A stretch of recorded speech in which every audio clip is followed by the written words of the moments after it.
नमस्कार दोस्तों, मैं Alpana, Hindi TGT PGT LT assistant professor. किसी भी कॉम्पिटिटिव एग्ज़ाम की अगर आप तैयारी कर रहे हैं तो यहाँ से हिंदी जितने भी प्रीवियस ईयर्स के पूछे गए हैं वो सारे क्वेश्चन आपको व्याख्या सहित कंप्लीट करवाए जाते हैं। और अभी तक मैंने कम से कम 50 वीडियो बनाई है और उसकी प्लेलिस्ट है, नहीं देखा है तो आप जाके देख सकते हैं। बहुत ही हेल्पफुल वीडियो है। और दूसरी बात ये है कि हिंदी साहित्य का जो इतिहास है वो टॉपिक अभी आपका चल रहा है। इसके पहले के जो टॉपिक थे वो उसी में कंप्लीट हैं। तो उस टॉपिक से ये है कहानी का, ठीक है, कहानी टॉपिक है। तो कहानी टॉपिक में मैंने 25 क्वेश्चन कंप्लीट करवाए थे। ये नंबर है 26 का, जो मैंने बोला था कि आप लोग कमेंट में इसका आंसर बताएंगे। तो चलिए शुरुआत करते हैं। जैनेन्द्र का पहला कहानी संग्रह कब प्रकाशित हुआ? ए 1934 में, बी 1929 में, सी 1939 में, डी 1937 में। तो कब प्रकाशित हुआ था? बी 1929 में। इसके बाद व्याख्या ये देखते हैं। कभी कभी क्या होता है कि व्याख्या से ही हमारे क्वेश्चन बन जाते हैं। जैनेन्द्र का पहला कहानी संग्रह खेल है, ये पूछा गया। ठीक, यहाँ से क्वेश्चन बने आपके। 1928 में प्रकाशित हुआ। इसके बाद फांसी 1929 में प्रकाशित हुआ। उचित विकल्प ना होने के कारण 1929 ही माना जा सकता है। अगर आपको ये दिया जाए 1928 में प्रकाशित हुआ था, इसमें 28 है नहीं, इसलिए 29 को माना गया। इनके अन्य कहानी संग्रह हैं वातायन 1930, नीलम देश की राजकन्या 1933, एक रात 1934, दो चिड़िया 1935, पाजेब 1942, जयसंध 1949 आदि। आइए कुछ महत्वपूर्ण तथ्य हैं उसको देखते हैं। महत्वपूर्ण तथ्य में है कि जैनेन्द्र प्रेमचंद युग के कहानीकार हैं। इनकी समस्त कहानियां जैनेन्द्र की कहानियां शीर्षक से 10 भागों में प्रकाशित हैं। जैनेन्द्र की कहानियों के माध्यम से पहली बार हिंदी साहित्य में व्यक्ति को महत्व मिला। ठीक है, ये मनोवैज्ञानिक कहानीकार है। उसके बाद 27 नंबर का क्वेश्चन है कि निम्न में से कौन सा कहानी संग्रह जैनेन्द्र कुमार का नहीं है? ए पाजेब, बी फूलों का कुर्ता, सी नीलम देश की राजकन्या, डी फांसी। आंसर नंबर आपका बी सही है, फूलों का कुर्ता। फूलों का कुर्ता इनका नहीं है।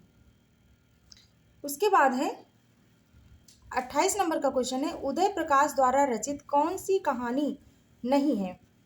ए तिरिच, बी पाल गोमरा का स्कूटर, सी पीली आंधी, डी दरियाई घोड़ा।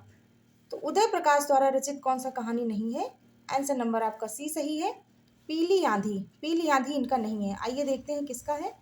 तो पीली आंधी 1996 में उदय प्रकाश की कहानी नहीं है।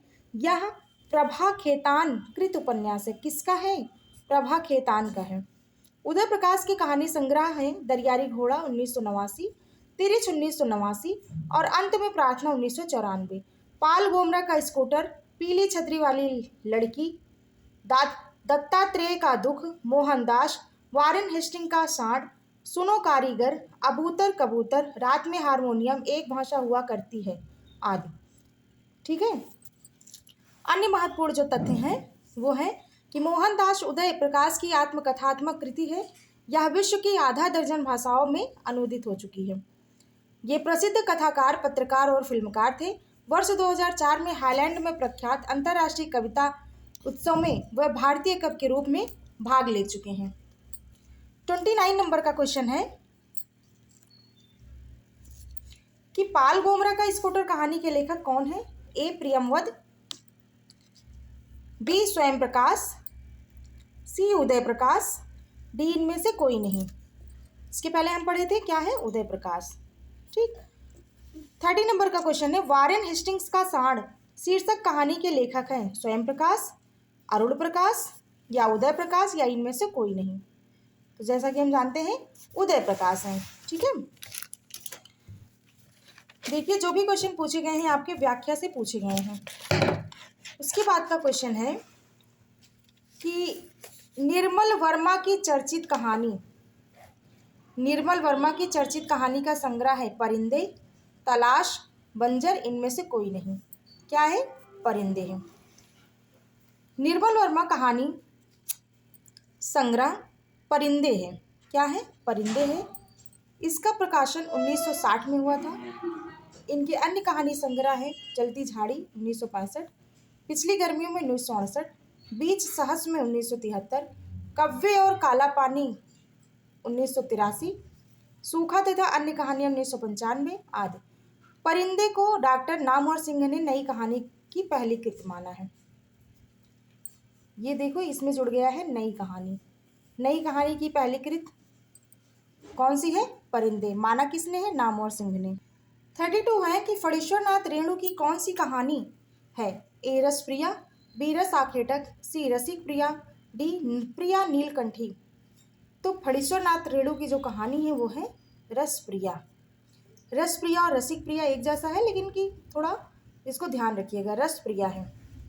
आइए व्याख्या देखते हैं कि फणीश्वरनाथ रेणु की कहानी रसप्रिया है। उनकी अन्य कहानियां हैं तीसरी कसम उर्फ मारे गए गुलफाम, अग्निखोर, आदिम रात्रि की महक, ठुमरी, अच्छे आदमी। अन्य महत्वपूर्ण तथ्य में है कि एक श्रावणी दोपहर तथा अच्छे आदमी फणीश्वरनाथ रेणु की मृत्यु के बाद प्रकाशित हुआ। ये भी क्वेश्चन है आपका। ये नई कहानी के प्रारंभ करता है। रेणु को पूर्णिया जिले की भूमि के प्रति निश्चल और गहरा लगाव था। तीसरी कसम उर्फ मारे गए गुलफाम पर तीसरी कसम नामक फिल्म बनाई गई थी। यह कहानी ग्रामीण अंचल पर आधारित है।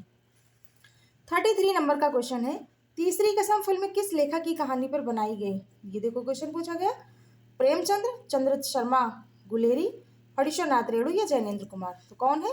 फणीश्वरनाथ रेणु।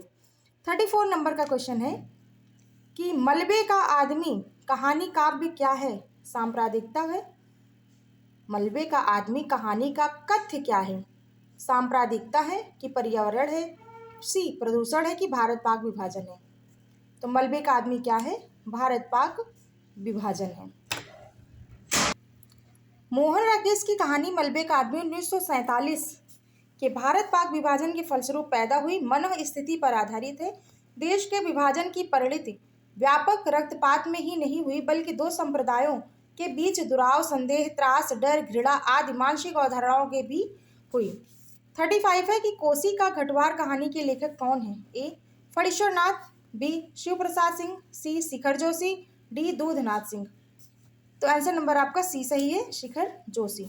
कोसी का घटवार कहानी के लेखक शिखर जोशी हैं। 36 नंबर का क्वेश्चन है कि निम्नलिखित में से राजेंद्र यादव की कहानी कौन सी है? ए एक और आदमी, बी लक्ष्मी जहां कैद है, सी तलाश, डी एक दिन। तो राजेंद्र यादव की कहानी कौन सी है? आप हमें कमेंट में बताएंगे कि इनकी कहानी कौन सी है। और अगर आपको अच्छा लगा हो तो प्लीज़ एक लाइक ज़रूर करिए। बहुत उम्मीद रहती है आपके लाइक की, और कमेंट में हमें ज़रूर बताइए कि आपको ये वीडियो कैसी लगी, और इसका आंसर ज़रूर दीजिएगा। दोस्तों कुछ नहीं होता है, 10-5 मिनट की वीडियो देखने से आपका एक बार रिवीजन हो जाता है। ठीक है, मेरा यही प्रयास है कि आपको कितने अच्छे से कहाँ से जो भी क्वेश्चन कंप्लीट करवाए गए हैं, जो भी प्रीवियस ईयर में पूछे गए हैं, और व्याख्या सहित आपको आपके पेपर तक पहुंचाने का, और बहुत ज़्यादा हेल्पफुल हो ऐसे क्वेश्चन मैं लेकर आती हूँ। तो प्लीज़ हमारी मेहनत को थोड़ा सोचिए, और उसके बाद एक लाइक और कमेंट हमें ज़रूर करिए। वीडियो में हमें बताइए कि इसका आंसर क्या है। वीडियो देखने के लिए बहुत बहुत धन्यवाद। जय श्री राधे।